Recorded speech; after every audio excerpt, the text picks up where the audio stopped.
Assalamualaikum warahmatullahi wabarakatuh. Alhamdulillahirabbil alamin. Wassalatu wassalamu ala anbiya'i wal mursalin sayyidina wa maulana Muhammadin wa ala alihi wa sahbihi ajma'in. Faqala Allah ta'ala fil Qur'anil Karim, a'udzu billahi minasyaitonir rajim. Bismillahirrahmanirrahim. Rabbi ishrah li sadri wa yassir li amri wahlul 'uqdatam min lisani yafqahu qawli. Amma ba'd. Pertama-tama, marilah kita bersyukur atas kenikmatan yang telah diberikan oleh Allah Subhanahu wa taala sehingga pada pagi hari ini kita bisa mengikuti mata kuliah studi hadis dengan keadaan sehat walafiat. Sebelumnya, perkenalkan terlebih dahulu, nama saya Hasyim Ashari, mahasiswa Magister Pendidikan Agama Islam kelas C semester ganjil. Baiklah, pada pagi hari ini saya akan menyampaikan materi yang berjudul Hakikat Hadis, Hakikat dan Karakteristik Manusia dalam Al-Quran dan Hadis. Baiklah, sebelum kita memasuki di dalam materi tersebut, alangkah baiknya kita mengetahui apa arti dari manusia itu sendiri secara garis besar. Baiklah, manusia adalah makhluk Allah Subhanahu wa taala yang diciptakannya untuk menjadi hamba ataupun menyembahnya. Makhluk yang paling sempurna di antara makhluk yang ada di dunia ini, baik itu berupa malaikat, iblis ataupun syaitan, hewan dan sebagainya. Manusia adalah makhluk yang paling sempurna. Kenapa dia dikatakan sebagai makhluk yang paling sempurna? Karena manusia memiliki akal, sedangkan makhluk yang lain hanya diberikan nafsu, hanya diberikan ruh untuk taat, diperintahkan untuk taat. Tetapi manusia berbeda. Manusia diberikan nafsu seperti makhluk pada umumnya. Manusia diberikan akal, diberikan kalbun, dan diberikan ruh untuk mereka yang ingin taat kepada Allah Subhanahu wa taala, untuk mereka yang ingin mengabdikan dirinya tanpa suatu paksaan. Baiklah, memasuki yang pertama, yaitu kata insan. Kata insan berasal dari kata uns, yaitu jinak, harmonis, dan tampak. Sedangkan jika ditinjau dari sudut pandang Al-Quran, maka kata insan ini lebih dinisbatkan pada kata nasya yang berarti lupa dan nasayansu yang berarti berguncang. Pada dasarnya manusia memiliki sifat-sifat tersebut, yaitu pelupa, mudah terguncang, harmonis, baik diri sendiri maupun bersama orang lain. Allah Subhanahu wa taala juga berfirman dalam Al-Quran yang berbunyi, "Fal yang zuril insanu mimma khuliqa." Maka hendaklah manusia memperhatikan dari apakah dia diciptakan. Dari ayat tersebut kita harus mengetahui bahwa pada dasarnya manusia diciptakan dari tanah. Dalam Islam, Pembahasan manusia diciptakan dari tanah bukanlah hal yang asing. Karena Allah Subhanahu wa taala membuat manusia dari tanah dengan kehendaknya. Bila Allah berkehendak, maka ia akan jadi. Maka dalam suatu surat, suatu ayat ada yang berbunyi seperti ini. Kun fayakun. Jadi maka jadilah. Maka tidak perlu terheran-heran jika manusia itu berasal dari tanah. Itu jika kita lihat dari agama. Berbeda ketika kita melihatnya dengan pengetahuan, dengan ilmu kedokteran yang ada dan sebagainya. Maka manusia itu berasal dari segumpal darah yang ada dalam kandungan seseorang. Baiklah, yang kedua adalah Bashar. Quraisy Shihab menyatakan bahwa kata Bashar diambil dari akar kata yang pada mulanya berarti penampakan sesuatu dengan baik dan indah. Kemudian muncul kata Bashrah yang berarti kulit. Manusia dinamai Bashar karena kulitnya nampak jelas dan berbeda dari kulit binatang yang lain. Sebelumnya kita sudah membahas tentang kulit. Manusia itu tampak. Dari awal tadi kan kata insan itu nampak, sedangkan Bashar adalah kulit. Maka dengan kesimpulannya, orang yang nampak pasti ada wujudnya. Nah, di sini kita bisa melihat wujud manusia dari kejauhan. Yang pertama adalah dari segi fisik, baik segi jasmaninya. Dalam sebuah hadis ada pernyataan seperti ini. Qalat Rabbi anna yakunu li waladun walam yamsasni bashar. Qala kadzalikillahu yakhluqu ma yasha' idza qada amran fa innama yaqulu lahu kun fayakun. Yang artinya,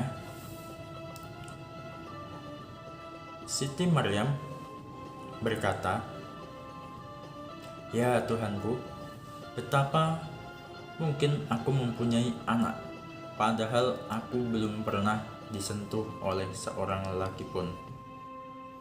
Allah berfirman dengan perantaran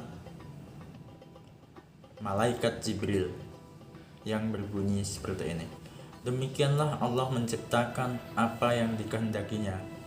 Apabila ia berkehendak, maka cukup berkata jadilah, lalu jadilah dia. Nah, dari kata-kata tersebut kita dapat menyimpulkan bahwa manusia terjadi tidak hanya dari nafsu birahi yang ada, dari sesuai yang ada pada ilmu pengetahuan saja, tetapi manusia diciptakan oleh Allah Subhanahu wa taala melalui berbagai macam cara sesuai apa yang ia kehendaki. Ketika ia mengkehendakinya, maka dengan satu kata pun maka langsung jadi. Yang ketiga adalah An-Nas. Secara bahasa, kata ini merupakan bentuk jamak dari kata insan dalam Al-Quran. Kata ini sering digunakan untuk menyeru sekumpulan manusia pada surat Al-Hujarat ayat 13 dengan gamblang disebutkan maksud dari An-Nas. An-Nas adalah makhluk yang diciptakan bersuku-suku, berbagai macam budaya dan adatnya. Nah, dari pengertian di atas, kita dapat menyimpulkan dari yang awal tadi, insan. Insan yang artinya adalah harmonis. Manusia adalah makhluk sosial yang tidak bisa hidup sendiri sebatang kara untuk selamanya. Tetapi manusia adalah makhluk yang sengaja diciptakan untuk hidup secara bersuku-suku, berbudaya, dan beradat. Itu juga pernah diajarkan, juga ada pengertiannya dalam hablum minanas, cinta dengan sesama manusia. Allah Subhanahu wa taala juga berfirman dalam Al-Qur'an yang berbunyi, A'udzubillahi minasyaitonir rajim. Wa ra'aitan nasa yadkhuluna fi dinillahi afwaja. Dan kamu lihat manusia masuk agama Allah Subhanahu wa taala dengan berbondong-bondong. Maksudnya adalah bahwa manusia yang beragama tidak hanya satu orang, tetapi mereka pasti memiliki suku, memiliki kerabat, dan sebagainya. Ummah. Menurut Quraisy Shihab, ummah berasal dari kata amma ya ummu, yang berarti menuju, menumpuk, dan meneladani. Karenanya muncul kata berarti ibu, dan imam berarti pemimpin. Karena keduanya menjadi teladan, tumpuan, pandangan, dan harapan anggota masyarakat.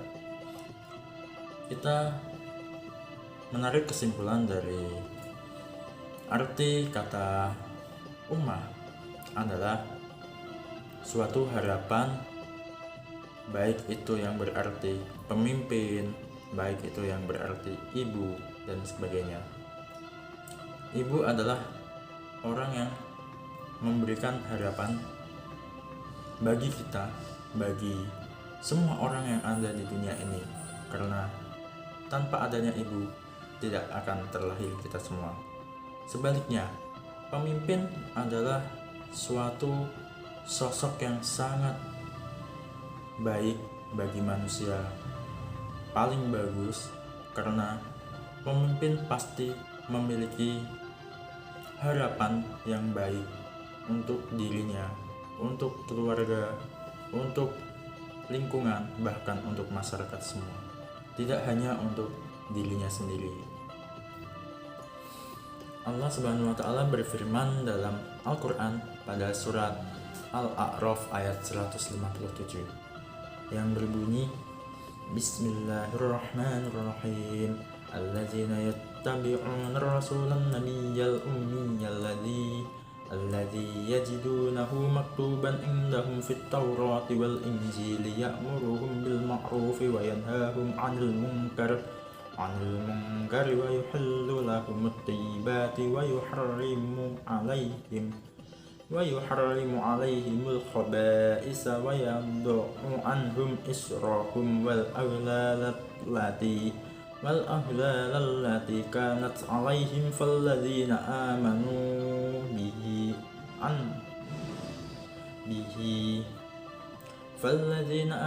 bihi wa 'azzaruhu wa nasaruhu wattaba'un naral ladzi unzila ma'ahu ulaika humul muflihun, yang artinya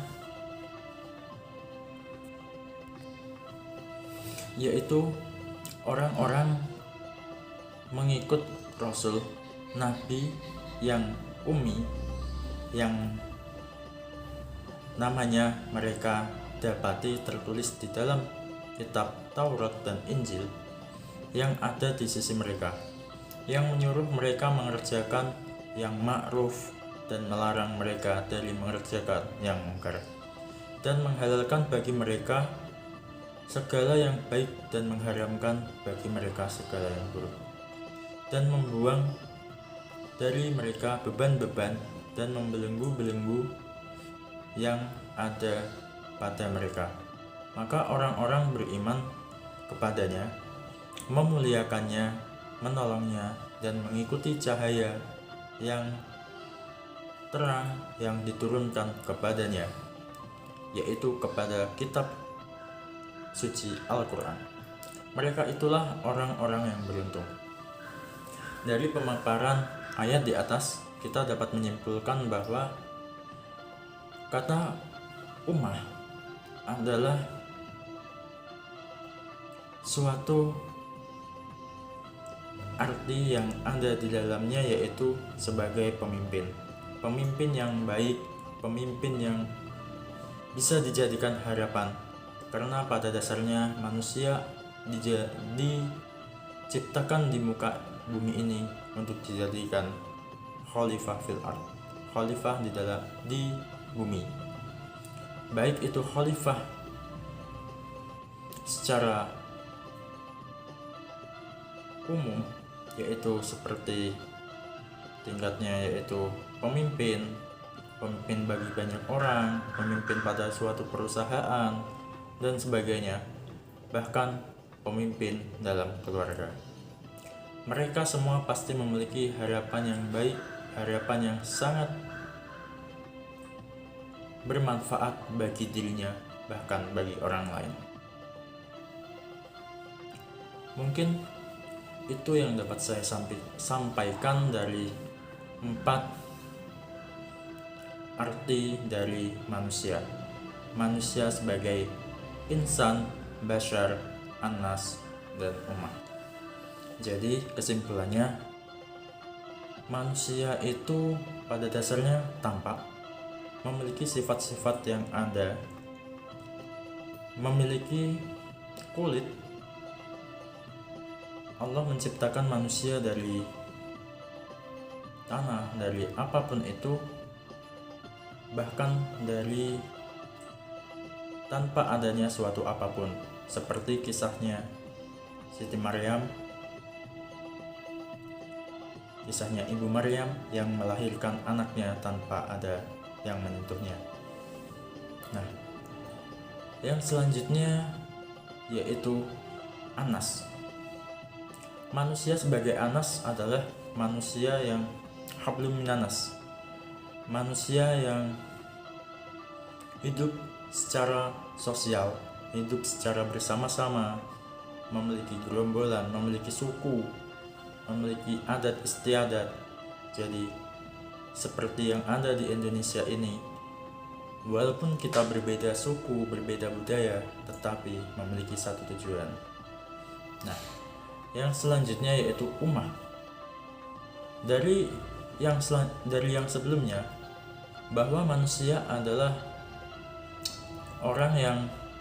seseorang yang hidup berkelompok, memiliki suku dan budaya masing-masing, maka setiap kelompok pasti memiliki satu pemimpin. Menyatukan orang-orang di Indonesia ini yang memiliki pemimpin tersendiri, maka dipilihlah satu pemimpin yang bisa dihormati setiap orang, bisa disetujui, bahkan bisa menjadi harapan bagi setiap orang. Terima kasih. Mungkin cukup sekian yang dapat saya sampaikan. Mudah-mudahan bermanfaat bagi kita semua. Wallahul muwaffiq ila aqwamit thoriq. Wassalamualaikum warahmatullahi wabarakatuh.